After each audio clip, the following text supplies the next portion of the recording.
Good evening there, everybody. What is happening? Hopefully, you all are having a wonderful day today. So, when it comes down to it, I thought, of course, that I would come here to give my final fight preview, my final fight analysis, my final fight breakdown, and my final fight predictions of the great up and coming card that is going to be happening between that of Mr. Artur Beterbiev and Dmitry Bivol, and of course, the rematch, which is going to be the headliner once again for basically all the marbles, of course, all the belts at the light heavyweight division. But of course, this is not the only good or great fight on this card. Really, every fight on the main card is going to be a great one. This is one of the greater boxing cards that you could possibly ever see. May even be debatably the best boxing card that I've seen personally within my lifetime.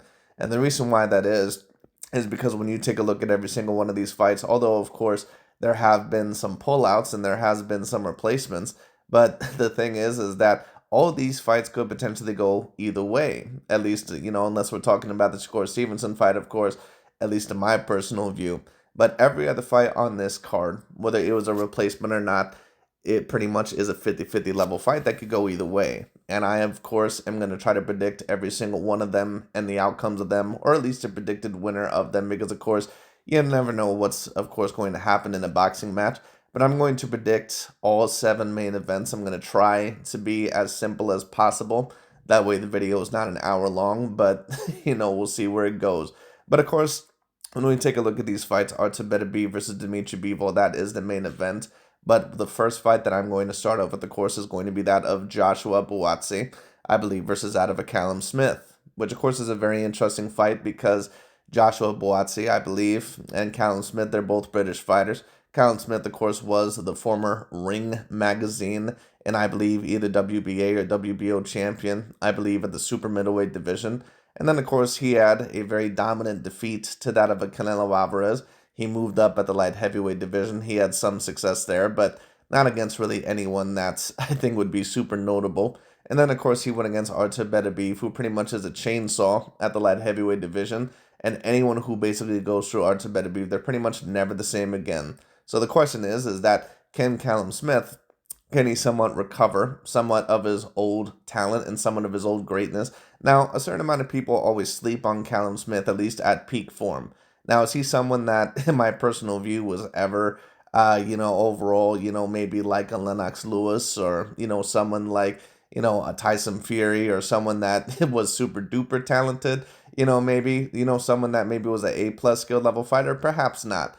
But Callum Smith, in my personal view, was more skilled and more talented and certainly more athletic than what a certain amount of people gave him credit for. A lot of people take a look at Callum Smith just because he's a Caucasian British fighter and they assume that he's the same as a Ricky Burns or a Liam Williams or something like that, or as his brother Liam Smith, and he's not. Callum Smith was a legitimate champion, and not only was he a legitimate champion, he was more skilled than any of those fighters that I just mentioned. And on top of that, he had something that a lot of those fighters did not have, and that was severe one-punch knockout power. Callum Smith had severe bone-crushing power at the 168-pound weight class. Now, of course, he was a little bit of a weight bully at that weight class, but the thing is that Callum Smith was a legitimate A-grade level fighter at that weight class. But the thing is that I'm not really quite sure if Callum Smith is any longer at an A-grade level point in his career ever since he got through with Artur Beterbiev, or excuse me, I should say that ever since Artur Beterbiev got through with him. Artur Beterbiev is the type of fighter to where once he puts you through a certain amount of punishment, there's almost no telling where you're going to go from there. And most of the times, especially if the punishment lasts longer into the middle or the latter rounds, more than likely you're never going to be the same fighter again. Every punch, and this is the same thing that Dmitry Bivol said about Artur Beterbiev, every punch that Artur Beterbiev throws is just rock solid. It's basically just just a punch that you always feel. And once he really starts to dig into your body and really starts to dig into your face and really overall starts to get in his more impactful shots, it's really going to be hard overall to really ever recover from that because Artur Beterbiev not only is a very good boxer, he's a very underrated boxer, but when it comes down to it, he's a guy that has extraordinary level power and athleticism. He's a guy that has very good stamina. He's also a guy that, of course, has exceptional level power. So he's a guy that basically puts it on you throughout the whole entire match. And then on top of that, he's a better boxer than what you anticipate. I've never seen a fighter that went through Artur Beterbiev and was ever the same fighter ever again, of course, probably except that of a Dmitry Bivol, because Bivol was actually able to win about 4 rounds in that fight, at least, in my view. And on top of that, Bivol, of course, was able to survive. But when you talk about Callum Smith, of course, he pretty much was one of those fighters that went through the chainsaw, just like Marcus Brown, just like Alexander Gvozdyk. And for those two fighters, for example, Alexander Gvozdyk had to retire 3 years after he went through Artur Beterbiev, or after Artur Beterbiev went through him. He came back. He was never the same. And then, of course, when you take a look at Marcus Brown, I'm not even sure if I've heard about Marcus Brown after the Artur Beterbiev fight because of the ass whooping that Artur Beterbiev laid upon him. So the question is this: can Callum Smith end up winning this fight against John Buatsi? It's possible, but from what I've seen, John Buatsi, in my view, he's going to be a little bit too young, a little bit too fresh, and more than likely throw a little bit too much for a tail-end version of that of a Callum Smith. Now, it's still a fight that could be looked at as 60-40 or 50-50, but I'm going to say that it's more 70-30 at this point in time. Callum Smith definitely can win, especially if he hits him with one of those whopping counters over the top where he likes to retreat in the shell and then hit you with the hook over the top. And John Buatsi, what I will state is this: he has boxing ability, but sometimes he can get a little bit too reckless and a little bit too defensively irresponsible. So he has to really watch out in this fight that he doesn't really stay in the pocket too long with that of a Callum Smith, or at least let Callum Smith play the game that he wants to. Because what I'll state is this: Callum Smith did not really look the same in his next fight after he fought Artur Beterbiev. He didn't look the same to me. He looked much slower and he looked less fresh than what I had ever seen him.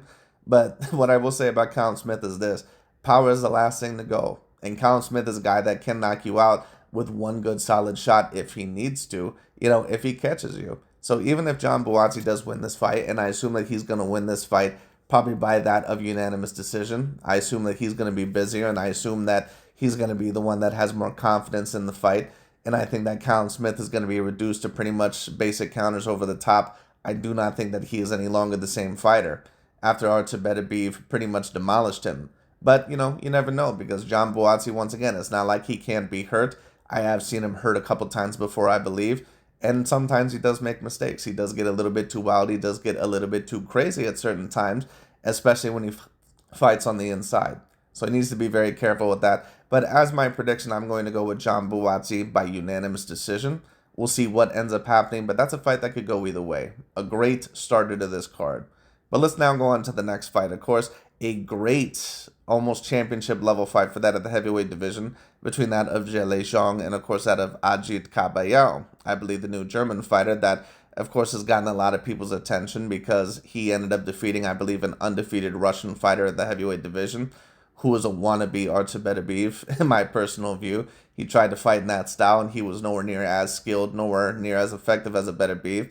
Ajit Kabayel, of course, he was able to knock him out within 4 or 5 rounds, I believe. And then, of course, he was able to knock out the very talented, undefeated Cuban fighter Frank Sanchez, that I believe was a part of Team Canelo Alvarez.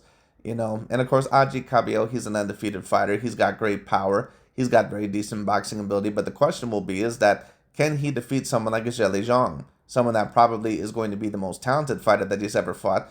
But not only that, someone that clearly is going to be the biggest fighter that he's ever fought, and someone that has one-shot knockout power. I said about Jong a very long time ago when he fought Deontay Wilder that Jong is a type of guy that has lights-out type of power in either hand if he hits you. Maybe not quite as effective as, say, a Deontay Wilder with his right hand, but Jong is a guy that is technically better in a lot of areas than that of a Deontay Wilder. Now, he is a guy that can run out of stamina, especially if you move around quite a bit.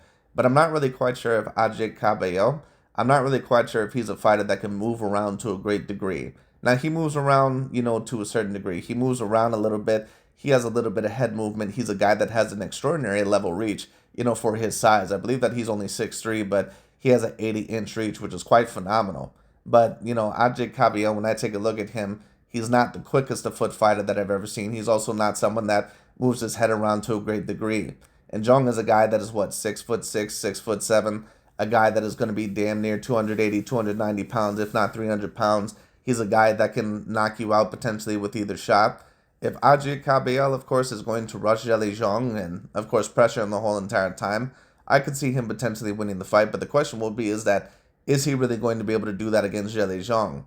I've not really seen anyone be able to do that against Jong. Now, it's possible if he does it intelligently. And I think that to a degree that he may have to do that in certain spots. But the way to beat Jong, in my personal view, is to use your speed and to use your superior foot movement if you end up having that. And Jong doesn't necessarily have bad foot movement. He's just very slow because of his size. And he's a guy that can really gas out because of his size. So that's pretty much what you have to take advantage of. But the question is that is Ajay Kabayel, is he going to have the speed? Is he really going to have the same type of style? Now, I seen Showbiz the adult. He ended up picking Ajay Kabayel in this fight because he stated overall the same way that Parker was able to beat Jong with the superior foot speed and hand speed, and like a Usyk did to Fury, that he believes that Kabayel will be able to do it against Jong. And Showbiz said something that I tend to agree with that oftentimes goes unnoticed. Oftentimes people talk about the size advantage in terms of being larger, but if you're smaller, sometimes, and if you know how to use it, that also can be an advantage as well because you can get your opponent to overextend a little bit more. And on top of that, you can be quicker. You can be a guy that doesn't run out of stamina quite as often, and you can be a little bit quicker or better within the inside range. But the thing is this, Zhang is a different type of guy. He's not a guy that just has A grade level power. He's a guy that has A plus level punching power. And I'm not quite sure if Ajay Kabayel, if he has the level of foot movement nor the level of head movement in order to beat Zhang. It is a 50-50 level fight, but I'm going to go with Zhele Zhang in this fight, and I'm going to predict that more than likely that he wins this by unanimous decision, or that he wins it overall by that of a ladder round stoppage, but we'll see. Now, Zhang, of course, doesn't usually win his fights by ladder round stoppage. He usually wins them by early round stoppages because, of course, that's pretty much what he has stamina for. But I do think that there's a possibility that he can wear down Ajay Kabayel. He also has a very good chin. He's also a very decent counter puncher. I'm going to go with Zhele Zhang by that of unanimous decision in this fight. But if Kabayel ended up winning the fight, I wouldn't be surprised whatsoever. It's a very interesting fight. We'll see what ends up happening. But Kabayel is really going to have to try to use his feet and his head movement and his jab like he has never before. And if he can do that, then he can win. But Kabayel, from what I've seen, he's kind of a little bit of a pressure fighter. He can box, don't get it twisted.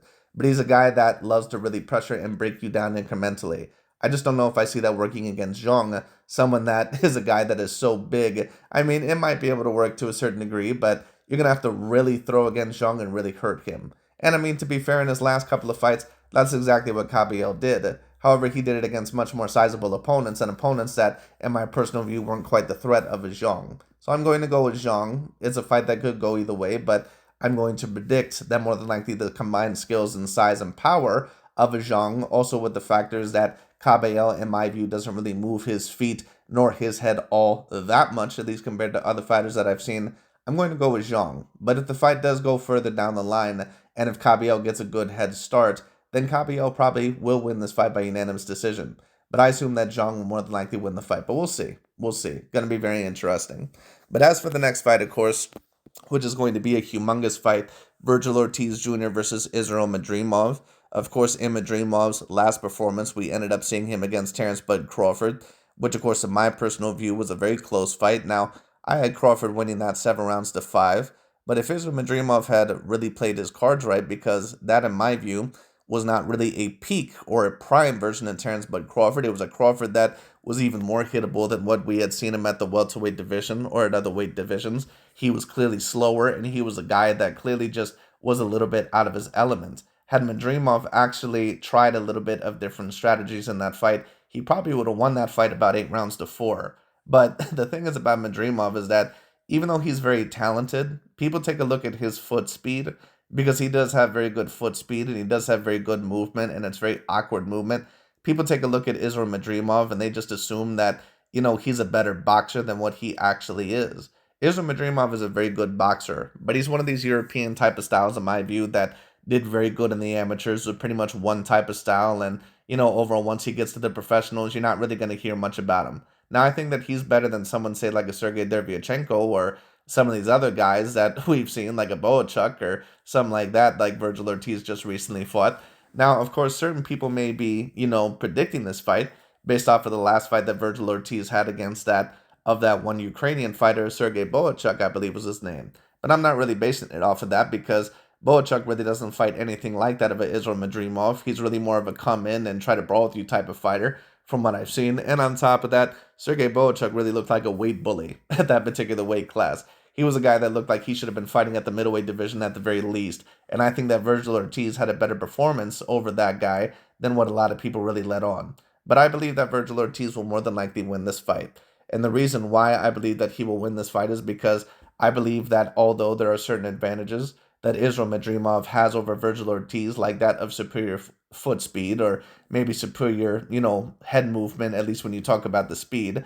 When you talk about Israel Madrimov, one thing you notice about him in his fights, especially against Crawford, he has a very difficult time against his opponent if he's not allowed to be first to the punch. Israel Madrimov is the type of guy to where he has to be first to the punch or he has a very difficult time really being successful in the fight.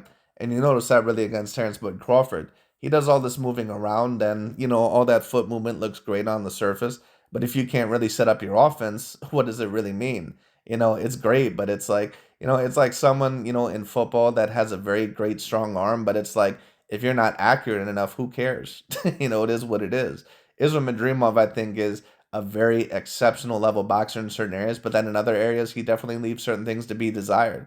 Now, Virgil Ortiz, in my view, is not the perfect boxer. He is a little bit front foot heavy. He's a guy that at times, can get a little bit too wild for his own good, but in my view, he has more tools in his toolbox than Israel Madrimov. I think that he's a better mid-range fighter than Israel Madrimov. He's also going to be a bit taller and a bit lengthier, and he's a guy that oftentimes can be first to the punch and punishes his opponent with the amount of volume and the amount of punching over a certain amount of the fight.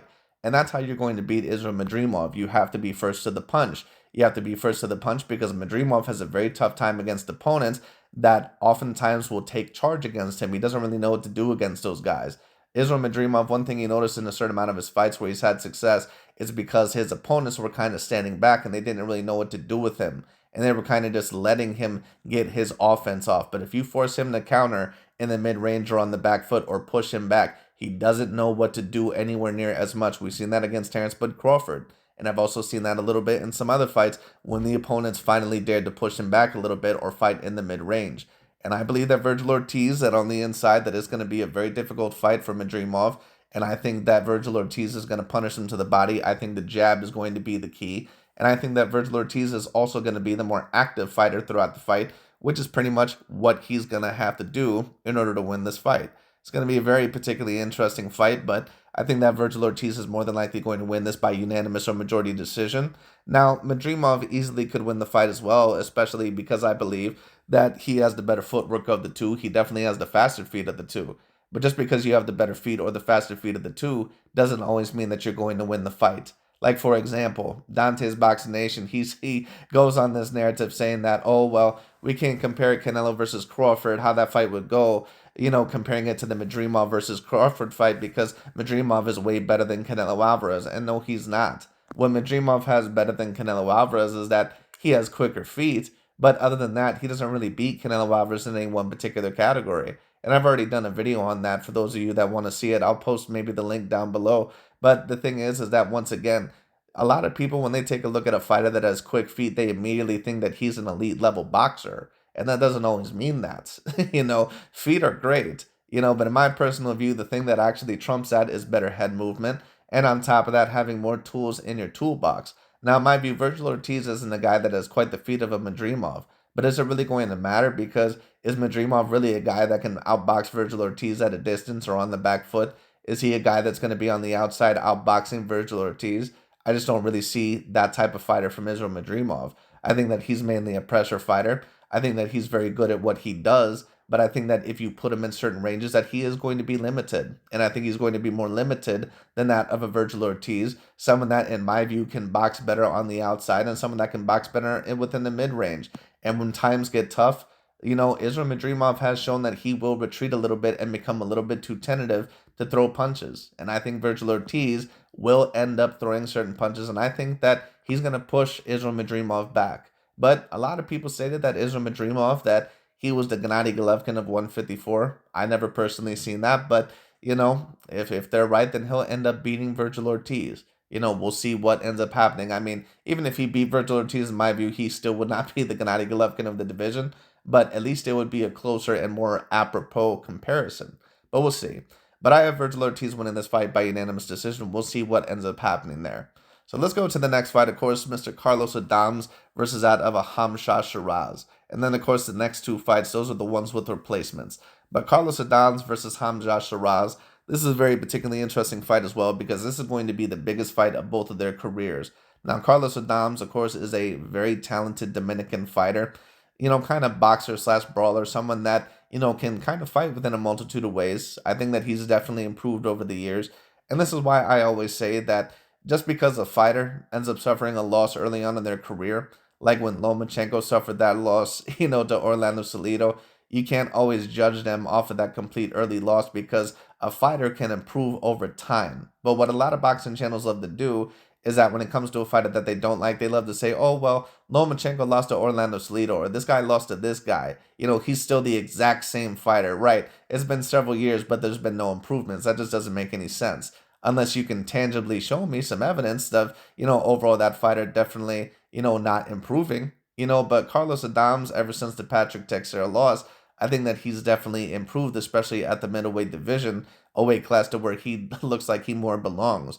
But the question is that will he be able to get past that of a Hamza Sheeraz, someone at the middleweight division that is even a little bit oversized for the middleweight division, someone that's about 6'3" with a 75-inch arm reach. Now, Hamza Sheeraz is not a guy that, when I take a look at him, he's the most exceptionally skilled boxer that I've ever seen. But he's a guy that, in my personal view, is skilled enough and definitely athletic enough and sizey enough, in my personal view, to beat that of a Carlos Adams. And I am going to pick Hamza Sheeraz to win this fight. Now, if Carlos Adams ended up winning this fight, I wouldn't be surprised, but I do believe that Hamza Sheeraz, that I think that he's going to create a certain amount of problems. Now, Carlos Adams, what I will state is this.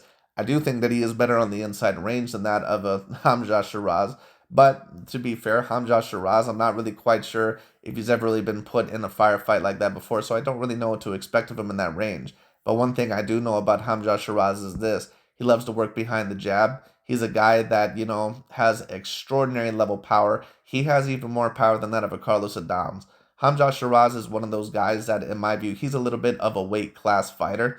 And I think that once he starts moving up the weight classes, that he's going to find out that it's a lot more troubling than what once was originally anticipated.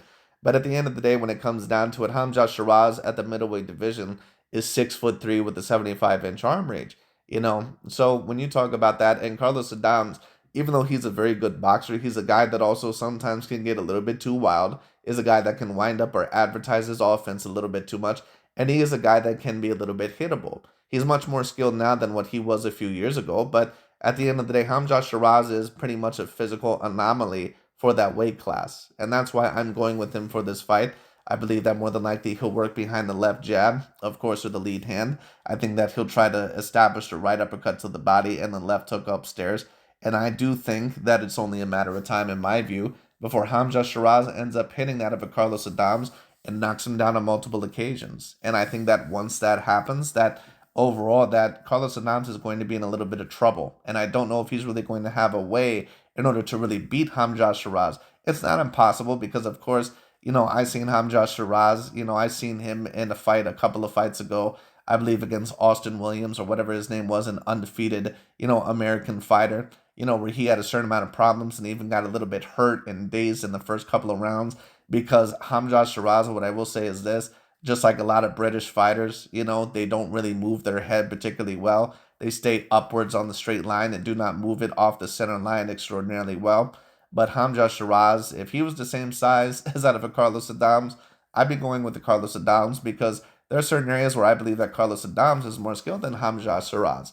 But Hamza Sheeraz, in terms of size and with his level of power, I think that it is going to matter within this fight. And I don't believe that Carlos Adams is a slick enough boxer or an exceptional level enough boxer in order to avoid that power throughout the whole entire fight. I could be wrong, but we'll see overall what ends up happening here. It is a 50-50 level fight, and if Carlos Adams does end up winning the fight, I wouldn't be surprised whatsoever. But I am going to go with Hamza Sheeraz on this one. I do believe that the size is going to matter in this particular fight, and I think that the power especially is also going to be a main factor, also combined with the fact that sometimes Carlos Adams, that he is not as sharp as what he needs to be, and it does sometimes create openings for him to get hit. So we'll see what ends up happening there. But I'm going to go with the Hamza Sheeraz.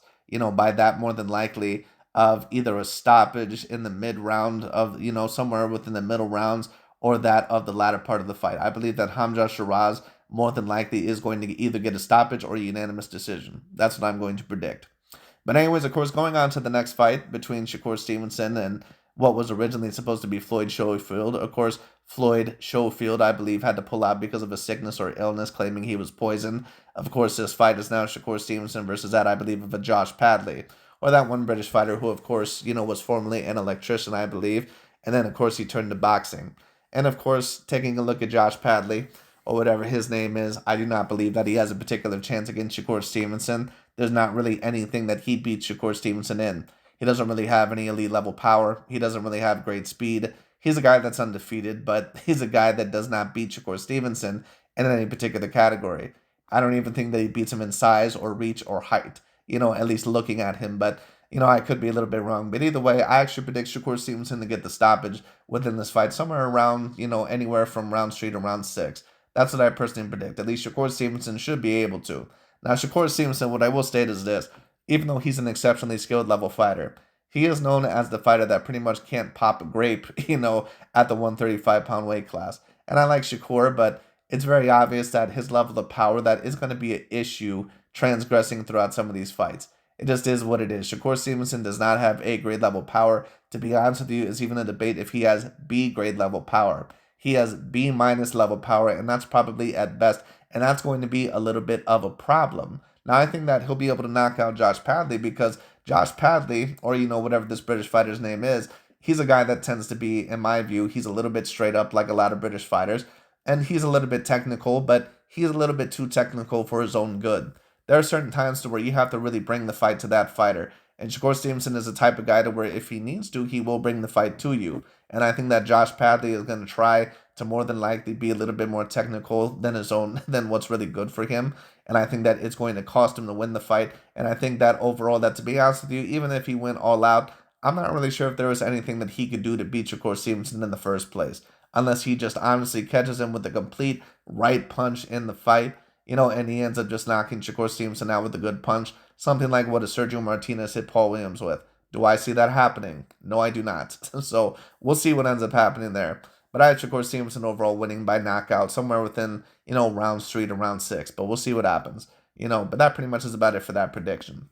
Now, of course, the next two fights, which are going to be the two main events. You have Joseph Parker, which of course was originally supposed to be versus Danny Dubois, now against that of a Martin Bakole, which in my view is one of the harder fights to predict on this one because this is a complete clashing of the styles. Martin Bakole, of course, has gotten a lot of recent attention because he was able to knock out Jared Big Baby Anderson, of course, in that most recent fight just a few months ago, or, maybe a while ago. I can't remember how long ago it was. But, Martin Bakole, of course, has gotten a lot of recent attention, and for good reason. He's a very skilled and a very good technical boxer. He's someone that can box very decently well in the mid-range. He's a guy that is very heavy. He's a guy that's going to be about 250 pounds at the very least. He, of course, does seem to be a little bit out of shape, but he's a guy that knows how to use his weight and, of course, knows how to use that leverage to his advantage, so it is what it is. And then, of course, on the opposite side, you have that of a Joseph Parker. This, once again, of course, was supposed to be Parker versus Dubois, but Dubois, of course, because of illness, ended up having to pull out of the fight. But this fight between Bakole and Joseph Parker, at least if Bakole ends up coming in peak level condition and is a guy that may be able to last all 12 rounds, this is a fight that may be able to even be better than the Danny Dubois fight. Because we're really going to see how much Joseph Parker has actually improved. Now, Joseph Parker, of course, is able to get the win over Wilder and, of course, is able to get the win over that of a Jong. But those are two fighters that, if you catch them in the right moments, that they're not really going to be volume punchers. The thing is about Joseph Parker is that even though he's a good boxer to a degree, he's not someone that is an exceptional level boxer. He's not an overtly intelligent level boxer. There's certain things that he does that are very intelligent, yes, but he's not a severely skilled boxer. That's why he's lost to certain guys like a Joe Joyce and a Dillian White and an AJ Anthony Joshua. He's a guy that has all the physical talent in the world. He has power, he has great speed, and of course he has the volume punching. But there's a reason why Joseph Parker in a lot of his bigger fights has had such a big problem winning some of those fights. It just is what it is. Now, of course, that he was able to beat Wilder, but that was kind of after Wilder pretty much had gotten trashed against Tyson Fury. And on top of that, Wilder is a guy that is not a volume puncher. If you can get him to retreat early, you can kind of get him, overall to doubt himself throughout the latter part of the fight. Or maybe not doubt himself per se, but Deontay Wilder is not a guy that throws within him an abundance of punches. He's just not. Deontay Wilder is a guy to where he'll throw a certain amount of volume, or he'll throw an abundance of punches if you end up standing there and pretty much let him get his offense off. But Deontay Wilder and Jong is a guy that can tire out the latter part of the fight. Now, the thing I will say about Martin Bakole is this. Martin Bakole is also a fighter that can tire out as the fight goes along. You can tell that he's a little bit too heavy, probably for his own good. Of course, it helps him in terms of his fighting style a little bit and in terms of his power. But the question is that is he going to be prepared for a 12-round fight? Because I still assume that this is a 12-round fight, because I believe that it's going to be for Joseph Parker's WBO Intercontinental title. If I'm wrong about that, someone correct me. But, I believe that this is still going to be a 12-round fight. So I do have to ask, is that going to be an extra factor in this fight? Of course, Martin Bakole probably is training behind the scenes just in case he's a replacement fighter for somebody, and he's always prepared for this opportunity. But the question is that is he going to be prepared against someone like a Joseph Parker that recently has gained a lot of confidence from the fights of a Deontay Wilder and also that of a Weili Zhang, two fighters that were very decently powerful and also very big, and against someone that is fully prepared for a 12-round fight, championship level fight, and someone that has not only gained confidence, but someone that also is a complete clashing of the styles. These guys have complete opposite styles. When you talk about Martin Bakole and Joseph Parker, Parker is a volume puncher. He's the type of guy that's going to use his foot speed and his hand speed to his advantage, and he's going to try to outthrow you throughout the whole entire fight. He's not always a guy that sets up traps to the greatest of degrees. He's not a guy that always sets up his punches to the best of his ability, maybe like that of a Fury or a Usyk necessarily. But he's a guy that's gotten a little bit better as time has went along, and he is a guy that is very dangerous. He's very fast, and he is a guy to where it's very hard for him to run out of stamina, at least unless you put consistent pressure on him. Now, that's exactly what Martin Bakole more than likely is going to try to do, but the question is that is he going to be prepared against someone like a Joseph Parker, someone that throws a lot of the times throughout the fight? I have no doubt in my mind that Joseph Parker, that he's going to be the one throwing more throughout the fight, more than likely, if Bakole does not get on him early. Is Bakole going to possibly tire out in the middle rounds, in the latter part of the rounds? Because we did see that in some of his other fights. And one thing I'll tell you is this. I looked at Martin Bakole's record, and although, of course, he's a knockout machine, if you notice, if it goes past the first 5 or 6 rounds, oftentimes it ends up going to that of a unanimous decision.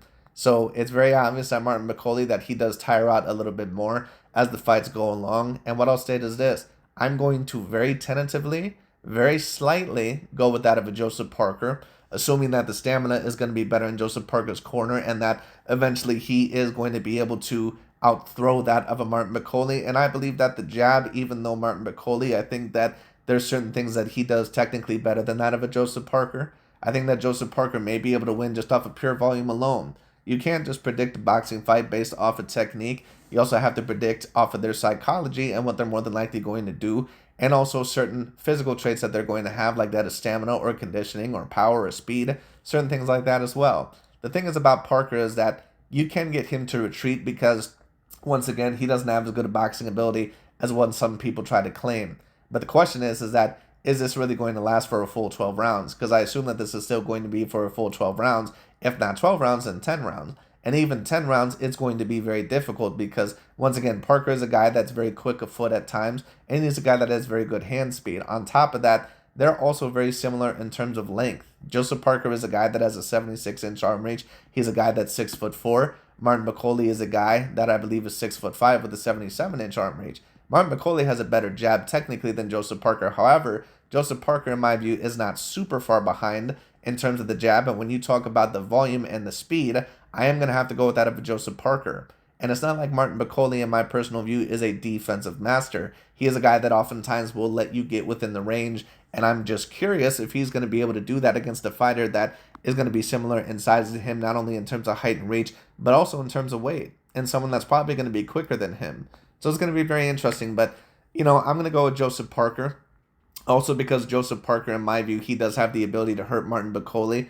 This is a very interesting fight. It's a great fight. I could see this fight easily going either way. At first, I was going to pick Martin Bakole, but, perhaps maybe had they had a full training camp, both of them. But the fact that Joseph Parker had the full training camp, I'm going to go with Joseph Parker. The fact that he also throws more and is more of a volume puncher and the quicker of the two, I'm going to go with Joseph Parker. I think that Martin Bakole, that if he wants to truly beat Joseph Parker, that he has to pretty much knock him out within the first 6 or 7 rounds, or at least knock him down on 2 or 3 separate occasions. Because if this is a full 12 rounds, I'm not quite sure if Martin Bakole is going to be able to beat Joseph Parker in a 12-round fight, but we'll see what happens. And what I'll also state is this: Joseph Parker has the ability to knock Martin Bakole down as well, or out too.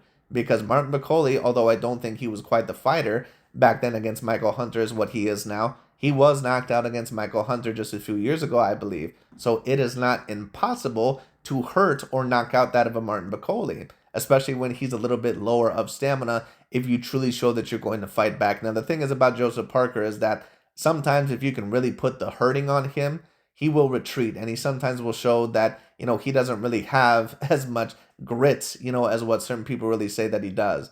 Joseph Parker will retreat and sometimes kind of, overall forfeit certain exchanges.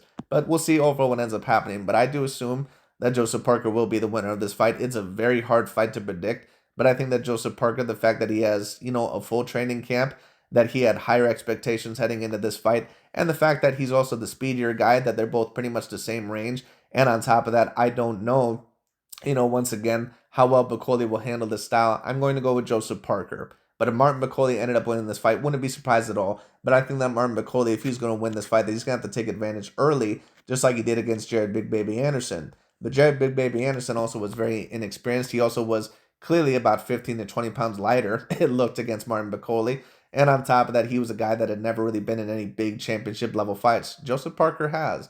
So we'll see overall, once again, what ends up happening there.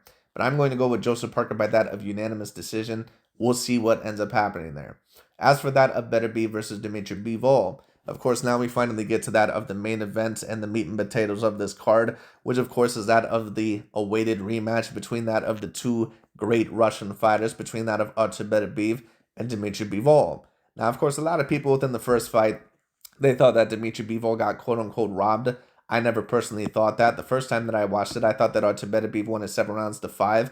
Many people were claiming that Dmitry Bivol, that he should have won the fight. I was wondering if they were watching the same fight that I was, and then I rewatched it, and I scored it pretty much the exact same. Now, Dmitry Bivol had a lot of great success in the early rounds. In fact, I think that you can debate that he won the first 4 rounds of the fight, but you can't just judge it off of who won the first 4 rounds of the fight. And of course, when I took a look, for example, at a Paulie Malignaggi video, he said, oh, well, Dmitry Bivol, he was the guy that had the more accurate punches and he had the more impactful shots. And throughout a good amount of the fight, yeah, you can definitely debate that he had the clearer and the more accurate shots. But you can't just judge a fight off of that. You also have to judge a fight off of momentum. You also have to judge a fight if the other opponent is hurt. And when you talk about after the first 4 rounds, once the 5th round started, it was just very obvious that Artur Beterbiev that the momentum really started to shift in his favor. He had hurt Dmitry Bivol, I believe, at least on 3 separate occasions. In the second half of the fight, Bivol was starting to retreat even more. He was starting to throw less, and Beterbiev was starting to throw more. And no, his punches weren't quite as, accurate as what that of a Dmitry Bivol's were, but his momentum and his game plan were clearly starting to win the day. And judges also pay attention to that. They just don't pay attention to the punches. If you are starting to push your opponent back, excuse me, when previously, in the previous 4 rounds in the first half of the fight, your opponent was doing very decently well within the mid-range or on the back foot, but then all of a sudden you're retreating and it looks like you're hurt and you're being less effective, the judges more than likely are going to give that round, or they're going to start giving rounds to the other guy, because intrinsically or intuitively they're going to say, okay, well, your game plan is starting to work, or that game plan that you had in the first half of the fight, is starting to decline. The other fighter is starting to get his edge in, so Dmitry Bivol is going to have to be very wary of that. He's a great fighter, and I think that Dmitry Bivol, of course, has a chance in this fight, but I think that Artur Beterbiev is going to win this fight again. I think that more than likely he's going to win by unanimous decision. I wouldn't be surprised if it ended up, being a knockout, or if there was a knockdown or two within this fight. In fact, what I will state is this: I'll predict that Artur Beterbiev ends up getting 1 knockdown within this fight, but that's assuming that Dmitry Bivol actually comes to fight in some of these rounds. One thing I will say about Dmitry Bivol is this: he can sometimes be shown to retreat. We've seen it against both Canelo Alvarez and Artur Beterbiev, to where sometimes if the opponent, if they do show effective pressure, like what Canelo did in the early part of the fight before he ran out of stamina, and of course Artur Beterbiev, in the early part of the fight when Beterbiev was still reading him a little bit, as a fighter to figure him out, Dmitry Bivol will show that he can retreat a little bit. Dmitry Bivol will show that sometimes he backs up a little bit, and that sometimes he will give you a little bit too much respect for your own due. Now, the thing is about Artur Beterbiev is that, kind of like certain European fighters, they don't always move their head off the center line very well. So is it possible that Dmitry Bivol, that he can land a good right down the pipe? Yes, it's very possible. But the thing is about Dmitry Bivol as well is that he's also a European fighter. And he also, now of course he has Korean descent. But the thing is about Dmitry Bivol is that he's still trained in that pendulum step Russian style. And the Russians, depending on the fighter, they just don't particularly move their head very well. They don't move their head off the center line very well. And Dmitry Bivol, one thing I'll state is this: even though Beterbiev, because he doesn't have as quick a feet as a Dmitry Bivol, certain people may predict that he's actually more stiff than a Dmitry Bivol. Well, actually, if you take a look at it, Beterbiev actually moves his head off the center line better than a Dmitry Bivol. Dmitry Bivol will oftentimes keep his head on that center line, but rely on the high guard in order to defend a certain amount of the shots. Now, it works oftentimes more often than not. But unfortunately for Dmitry Bivol, in my view, he's in the ring against a guy that is a completely wrong type of style for him to fight. And I think that Artur Beterbiev more than likely is going to win the day. I think that he's going to work behind the jab, and I think that he's going to have even more confidence than what he did in the first fight. Bivol, I think, showed him a little bit too much respect, and I just don't know what Bivol, at least in terms of his style, what he's really going to do to really offset Artur Beterbiev, because the only way that he would really be able to do that is if he was either A, able to go down to the body, a little bit more, or B, if he really was able to stand his ground and push Artur Beterbiev back and really try to force him on his ass on the canvas or within the middle of the ring, and not get too trapped up against the ropes. But I just don't think that Dmitry Bivol is that type of fighter. Dmitry Bivol is the type of guy to where he has guerrilla warfare type of tactics. Now, if he can push you back, if you can't really handle his offense, or if you can't handle him, like what a Canelo Alvarez, of course, was not able to do, or what a Gilberto Zona Ramirez was not able to do, then of course, yeah, he'll push you back and he'll start beating you up. But he's not that type of guy. Dmitry Bivol is a get in and get out type of fighter. Artur Beterbiev has that a little bit, but he's a bulldozer. He's a guy that wants to break you down. And Dmitry Bivol, I think, does have a little bit more of an instinct to retreat, and I think that he's going to give Artur Beterbiev a little bit too much respect. But we'll see what ends up happening. And that is going to lead me to Artur Beterbiev winning by that of unanimous decision. I predict that it's going to be even more clear than what it was in the first fight, but it could be wrong. We'll see. You never know. Dmitry Bivol is a smart fighter. He does make certain adjustments. I just don't think that he's going to be able to do it against this type of style or this fighter. But we'll see what happens. But anyways, that pretty much is about it for this video. Thank you all so much for watching. I have Artur Beterbiev winning by that of unanimous decision. I have Joseph Parker winning by unanimous decision. I have Shakur Stevenson winning by that of stoppage. I have Hamza Sheeraz winning by that of either mid-round stoppage or latter round stoppage or unanimous decision. I have Virgil Ortiz winning by that of majority or unanimous decision. I have Jong winning by that of unanimous decision. And I have Joshua Buatsi winning by that of unanimous decision. So we'll see what ends up happening. I hope, of course, I can get all 7 of my predictions right. But we'll see what happens, because all these fights, other than the Shakur Stevenson fight, really have the potential to go either way. But let me know overall what you guys thought of the breakdown, and on top of that, who you guys have picked for these fights. Thank you all so much for watching, and I'll talk to you all later.